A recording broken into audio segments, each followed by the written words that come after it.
ډېر سخت حالات دي او پیسې میسې نشته دی او قصه مې ورانه ده بھائی. سهار چې راپاسم هم په دې ټینشن کې یم، ماښام چې ویده کېږم هم په دې ټینشن کې یم. سهار به څه کېږي؟ سبا به زه بچو له رزق په څه باندې راوړم؟ پیسې نشته دی. بچی دا پلانکې سیز غواړي دا به پیسې به له کوم طرفه ورکوم؟ ښځه دا پلانکې سیز غواړي دا روپۍ به له کوم طرفه راپیدا کوم؟ زما په خپله دې پلانکې سیز ضرورت دی، پیسې به له کوم طرفه راپیدا کوم؟ دا ټینشن یي ماسخوتن کې سړی په دې ټینشنونو کې ایسته لاړ شي ویده شي. څه باندې وایي سهار له ورسره بیا ټینشن. ګوره بهترینه طریقه دا ده ځکه پیغمبر علیه صلات وسلام یو ځل یو صحابي تپوس وکړو، وایي زما سره 1 دینار دی، وایي څه پې وکړمه؟ وایي صدقه کوم یې نو څه پې وکړمه؟ نبي علیه صلات وسلام ورته وفرمیل وایي په ځان باندې صدقه کړه، په ځان باندې خرچه وکړه، دا دینار راواخله او په ځان باندې خرچه کړه. بیا یې تپوس وکړو د الله رسول یو بل دینار را سره هم دی. نبي علیه صلات وسلام ورته وفرمیل وایي په خپل بچي باندې خرچه کړه، بچي باندې خرچه وکړه. دویم دینار در سره دی راواخله په بچي باندې خرچه وکړه. بیا ورته وایي د الله رسول یو بل دینار را سره هم دی. نو پیغمبر علیه صلات وسلام ورته وفرمیل وایي راواخله او په خپله ښځه باندې خرچه کړه. اول په ځان باندې، بیا په بچي باندې، او بیا راواخله په ښځه باندې دغه دینار خرچه کړه، هغې باندې خرچه وکړه، ښکلې کپړې وله واخله. صحیح شوله که نه؟ ما تا ته خو چې د کپړو ووایي بیا لکه هره میاشت کې کپړې جوړې کړې او دا ښکته په 5-6 روپۍ باندې جوړه اخلې او دا دونه وس زما چېرته کېږي. او بیا خو لکه مسله دا جوړېږي چې رای وله نه وړې نو ښځه وایي ما ستا نه څه لیدلي په دې ټول عمر کې، دا خو زما یوه خبره نه ده منو دی تا ماله څه کړي دي ښکته بر. نو بهرحال د دغه شیزونو نه بیا هم سړی بچ کېږي. صحیح شوله که نه؟ نو د ښځو خیال ساتئ په دې باندې ما ډېر شي خبرې اترې کړې دي، مخکې بیانونه شوي دي. بهرحال نو هغه صحابي ته پیغمبر علیه صلات وسلام وفرمیل په درېیم ځل وایي دا درېیم دینار راواخله او په خپله ښځه باندې صدقه کړه. هغه ورته وایي د الله رسول یو بل دینار راسه هم دی. پیغمبر علیه صلات وسلام ورته وفرمیل چې ته ډېر ښه پوهېږې. د دې ډېر ښه پوهېدو مطلب دا و چې هلکه لاول ما تا ته ځان یاد کړو، بیا مې درته بچی یاد کړو، بیا مې درته ښځه یاد کړه.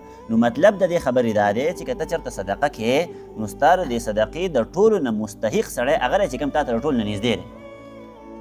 څه باندې پوهېږي؟ صدقه کوئ چېرته نو د صدقې مستحق سړی هغه دی چې کوم د ټولو نه تا ته نږدې دی، هغه سړی د صدقې مستحق دی، هغه سړی د خیرات مستحق دی. په هغه باندې خیرات وکړه. ټیک شوله؟ لاول یې په ځان باندې وکړه، په ځان باندې خرچه وکړه، بیا په بچي باندې وکړه، په بچو باندې، په ښځه باندې وکړه. ټیک شوله؟ دغسې په مور او پلار باندې وکړه، په وروڼو خویندو باندې وکړه.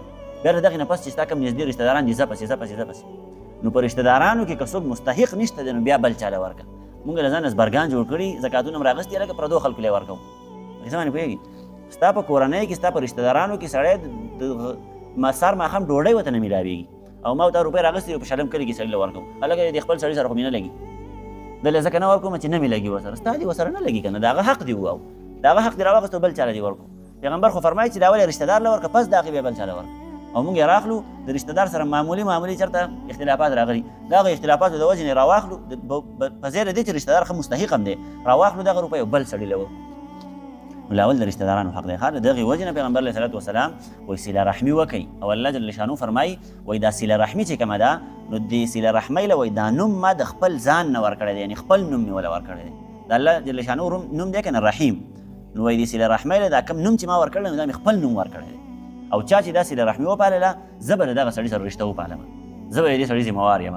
خو چې چا دغه صله رحمي ونه کړله نو دغه سړي ذمهوار ګوره نه یم، د دغه سړي سره به زه خپله رشته و ناته کټ کوم. د قیامت په ورځ باندې که دا سړی راغی زه به ورته یم چې زه دې نه پېژنم. زه څه باندې پوهېږي چې به هر حال د دغه څیزونو مستحقین چې کوم دي نو تاسو ته ما وویل چې لاول ځان دی بیا خپل مطلب نږدې خلک دي ځه پسې، او که په نږدې خلکو کې څوک مستحقین نه وي بیا بهر ورکوئ. د الله جل شانو بندګان ډېر شی دی او ضرورتمند خلک ډېر شی دي ښه، نو صدقې کله ناکله کوئ.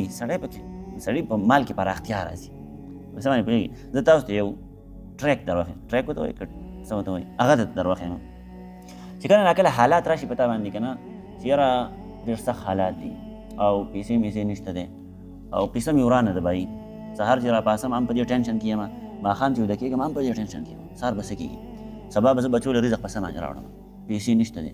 بچی دا پلانکې سیز غواړي دا به پیسې به له کوم طرفه ورکوم؟ ښځه دا پلانکې سیز غواړي دا روپۍ به له کوم طرفه راپیدا کوم؟ زما په خپله دې پلانکې سیز ضرورت دی، پیسې به له کوم طرفه راپیدا کوم؟ دا ټینشن یي ماسخوتن کې سړی په دې ټینشنونو کې ایسته لاړ شي ویده شي. څه باندې وایي سهار له ورسره بیا ټینشن. ګوره بهترینه طریقه دا ده چې سړی خو بیخي خیر ته خو نه ناست که نه داسې خو نه دی چې یاره د پولۍ ټخ ته ناست دی 1 روپۍ هم ورسره نشته دی. ستا سره چې کومې مثال په طور باندې یو سړي سره 1000 روپۍ دي، په دې 1000 روپو باندې د حاجت نه پوره کېږي، ته راواخله دې 1000 روپو نه 100 روپۍ صدقه وکړه چې ماښام له څه چل کېږي. سهار چې کله ووتې د دې 1000 روپو نه 100 روپۍ لاول صدقه کړه چې ماښام له ته کور ته راځي چې بیا څه چل کېږي. پکې څه باندې پوهېږي؟ نو په دې باندې تجربه وکړئ ښه. چېرته داسې حالات راغله چې یاره ډېر زیات ضرورتمند وي او مطلب حالات دې خراب وو، نو بس سهار چې له ټول نه د کور نه څنګه ووتې مخکې او څوک د له مخکې له دغې مستحق ورکړه صدقه وله ورکړه. هغه له څه خیرات ورکړه، صحیح شو، صدقه وکړه. ماښام له انشاءالله په چیلنج سره درته وایم چې ستا هغه څونه ضرورت دي الله جل شانه پوره کړي. نو دا قسم طریقې دي، خو مونږ له ځان نه بس دغه جوړ کړي دي، د روپۍ نه زړه نه کېږي، لکه پیسې د دغه نه راوځي، عجب نه راوځي. نو بیا خو ګور الله جل شانه فرمایي چې کله یې ته چاله په حساب باندې ورکړې که نه، نو تاله بیا مونږ په حساب باندې درکوو، او چې کله بې حسابه ورکړې نو مونږ بیا تاله بې حساب درکوو. اوس زه صدقه ورکوم که نه، د جب نه مې روپۍ راویستې او اول پکې سوچ کوم لکه دا 10 روپۍ صحیح دي دا به ورکړم، زه بیا پې سوچ نه مړه دا 10 روپۍ صحیح دي دا 10 به ورکړم، په قصه باندې پوهېږي. نو چې دا کار دې وکړو نو تا ته به هم رزق په حساب باندې میلاوېږي.